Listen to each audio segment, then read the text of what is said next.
যুক্তরাষ্ট্রের নিউ ইয়র্কে বিখ্যাত স্থাপনা এম্পায়ার স্টেট বিল্ডিংয়ের চূড়া থেকে রাশিয়ার এক যুগলকে গ্রেপ্তার করেছে স্থানীয় পুলিশ।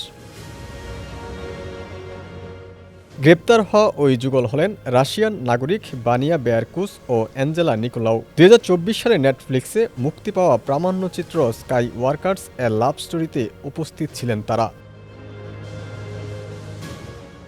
যুক্তরাষ্ট্রের একটি সংবাদ মাধ্যমের হেলিকপ্টার থেকে ধারণ করা ঘটনার ভিডিওতে দেখা যায়, বুধবার কালো রঙের পোশাক পরা দুই ব্যক্তি ঐতিহাসিক আকাশচুম্বী এ ভবনের প্রধান অ্যান্টেনার উপর দাঁড়িয়ে দৃশ্যত একে অপরকে চুম্বন করছেন।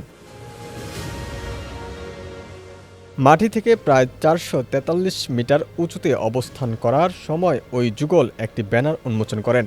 তাতে লেখা ছিল, ভালোবাসার শক্তি যখন ক্ষমতার প্রতি মানুষের ভালোবাসাকে পরাজিত করে, পৃথিবীতে শান্তি প্রতিষ্ঠিত হয়।